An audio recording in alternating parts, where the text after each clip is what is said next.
Mobil yang satu ini memang sangat unik. Seorang warga Chili, Ariel Oses, mengubah kendaraannya menjadi album berjalan besar dengan menutupinya menggunakan lebih dari 10.000 stiker Panini. Ya, FIFA Mobile lebih dari sekadar proyek koleksi.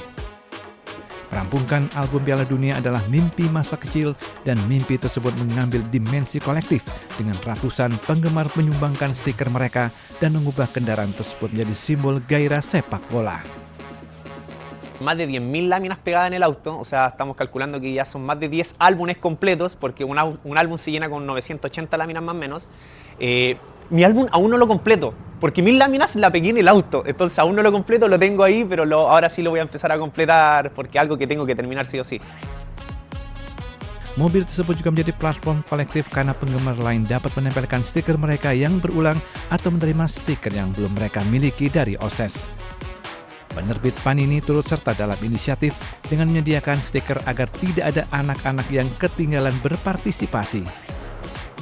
Meskipun Chili absen untuk kali ketiga beruntun di Piala Dunia, inisiatif Oses dimaksudkan untuk menjaga semangat turnamen tetap hidup sekaligus menunjukkan bahwa bagi ribuan penggemar sepak bola, perayaan sepak bola terbesar juga bisa dinikmati jauh dari lapangan.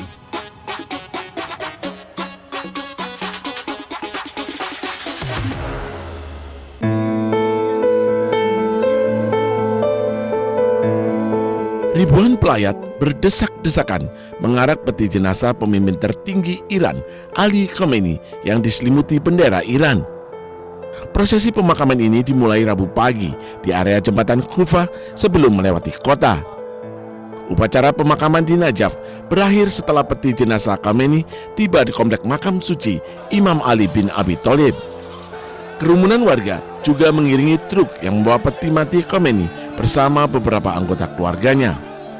Beberapa pelayat juga terlihat mengibarkan bendera Irak dan Iran, menandakan kedua bangsa tersebut memiliki darah dan jiwa yang sama. هذا التشييع المهيب للسيد الخامنئي الشهيد يعبر عن تمسك ووحدة الأمة الإسلامية ورفضا لهذا العدوان على الجمهورية الإسلامية، وأن هذا التشييع في إيران وفي العراق يدل على أن السيد له مكانة في المجتمع الإسلامي في المجتمع. Setelah upacara di Najaf, jenazah Khamenei dijadwalkan akan dipindah ke kota Karbala.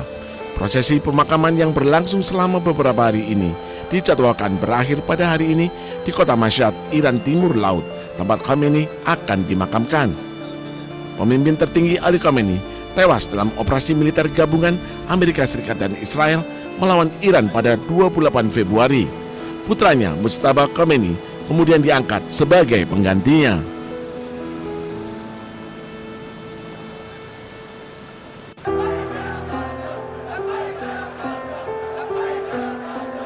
Ribuan orang berkumpul di pinggiran selatan Beirut pada Rabu menghadiri upacara pemakaman simbolis untuk menghormati mendiang pemimpin tertinggi Iran Ali Khamenei. Kerumunan warga memenuhi lapangan Asyura membawa bendera Iran dan foto Khamenei sambil menyanyikan dukungan untuk Iran. Acara berjalan secara hikmat, bahkan beberapa di antaranya terlihat menangis. يعني لي هذا الفخر واعتزاز ونلبي دعوة القائد السيد علي الخامنئي قائد أمتنا ومرجعنا ونحن من نلبي النداء مهما كان يعني لو صحلنا نروح على إيران بدنا كنا نروح. Sebelumnya ribuan orang menghadiri prosesi pemakaman Ali Khamenei yang telah berlangsung di kota suci Najaf, Irak pada Rabu. Upacara pemakaman Khamenei dijadwalkan pada hari Kamis 9 Juli, di mana Khamenei dimakamkan di kota Mashhad, Iran.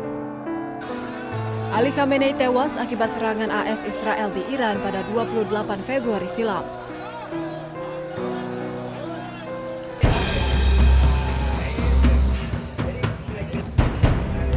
Roy Suryo kembali mendatangi Pengadilan Negeri Jakarta Selatan untuk menjalani sidang pra-peradilan jilid kedua. Langkah hukum ini diambil setelah sebelumnya Hakim Tunggal PN Jakarta Selatan mengabulkan sebagian gugatan pra-peradilan pertama yang diajukan oleh Roy Suryo. Melalui pra-peradilan kedua, Roy Suryo secara khusus menggugat penetapan dirinya sebagai tersangka oleh penyidik Polda Metro Jaya. Dalam persidangan yang berlangsung di ruang utama, tim kuasa hukum Roy Suryo secara bergantian membacakan poin-poin keberatan mereka. Pihak pemohon tetap menilai bahwa proses penetapan tersangka dan penahanan terhadap kliennya tidak sah secara hukum. Di antara poin keberatan yang diajukan adalah ketidakcukupan alat bukti. Tim hukum Roy Suryo menilai penetapan tersangka oleh Polda Metro Jaya terlalu sumir dan tidak didasari minimal 2 alat bukti yang sah sesuai syarat KUHP. Selain itu, mereka juga menggugat penggunaan pasal 32 UU ITE yang mereka anggap sebagai pasal selundupan karena dinilai tidak disertai fakta dan peristiwa hukum yang sesungguhnya terjadi. Pihaknya meminta kepada Majelis Hakim Tunggal untuk membatalkan status tersangka tersebut. Hanya singkat atau hanya satu. Meskipun singkat, ini terdiri dari 24 halaman tadi yang kita baca, ya. Yang kemarin lebih dari 30 halaman.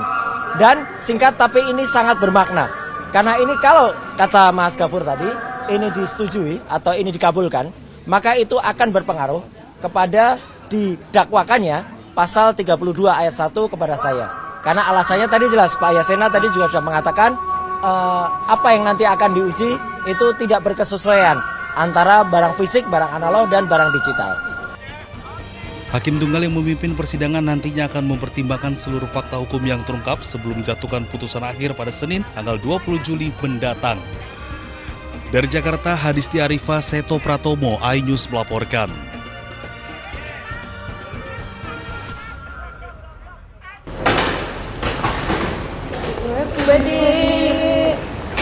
Bu, komentarnya sedikit, Bu. Komentarnya, Bu. Usai terjaring operasi tangkap tangan, Bupati Sukoharjo Etik Suryani diperiksa KPK di Mapolres Surakarta.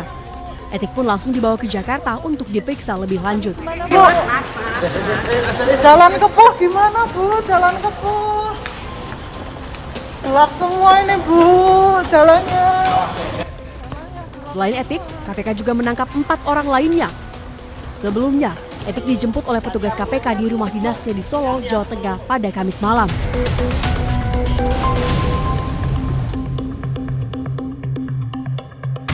Saat dikonfirmasi, juru bicara KPK Budi Prasetyo mengatakan penangkapan ini terkait kasus dugaan pemerasan. Etik diduga memeras perangkat daerah di wilayah yang dipimpinnya. Etik Suryani menjabat sebagai Bupati Sukoharjo sejak tahun 2021. Etik terpilih lagi pada tahun 2025 lalu. Pada periode keduanya, Etik berpasangan dengan Wakil Bupati Eko Sabto Purnomo yang diusung oleh Partai PDI Perjuangan. Dari Solo, Jawa Tengah, Septiantoro, iNews melaporkan. Kloter pertama tadi sudah tiba di Gedung Merah Putih KPK sejumlah 4 orang. Salah satunya adalah Bupati Sukoharjo dan 3 orang lainnya merupakan ASN di wilayah Kabupaten Sukoharjo. Kemudian untuk kloter berikutnya, rencana siang ini akan tiba di Merah Putih KPK sejumlah 5 orang lagi, 3 merupakan ASN di Pemkab Sukoharjo dan 2 lainnya adalah pihak swasta. Pihak-pihak tersebut diantaranya diamankan di wilayah Wonogiri, Solo dan juga Sukoharjo. Selain mengamankan sejumlah orang tersebut, tim juga mengamankan barang bukti diantaranya dalam bentuk logam mulia, kemudian uang tunai, baik rupiah maupun falas, ada dolar Australia, kemudian juga ada dolar Singapura.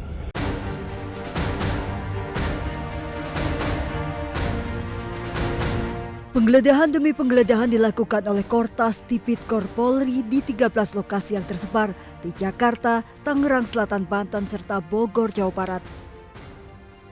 Fantastisnya barang bukti yang ditemukan mengejutkan banyak pihak. Terlebih janggalnya uang ratusan miliar rupiah dan emas 74 kg disimpan dalam rumah dan bukan di rekening bank ataupun safe deposit box. Pakar hukum tindak pidana pencucian uang Yenti Ganarsi menyoroti bisnis penukaran uang asing atau money changer yang biasanya digunakan dalam kejahatan pencucian uang. Salah satu yang patut dicurigai atau yang sering digunakan oleh pelaku-pelaku money laundering itu adalah memang melalui money changer, ya, menukarkan ke money changer atau bahkan mereka yang telah melakukan kejahatan, korupsi atau kejahatan ekonomi itu malah mereka bikin sendiri money changernya supaya uang hasil korupsi itu bisa disamarkan seolah-olah mereka adalah memang punya bisnis money changer dan uangnya itu lebih masuk dan kemudian tidak mereka akali sedemikian rupa sehingga tidak harus lapor kepada PPATK dan tidak teridentifikasi. Nah sekarang kita lihat. Yenti meminta penyidik mendalami siapa pemilik 13 lokasi yang digeledah, kemudian dikaitkan dengan profil, dari mana, serta bagaimana temuan emas dan uang didapatkan. Dari Jakarta, Tim Liputan iNews melaporkan.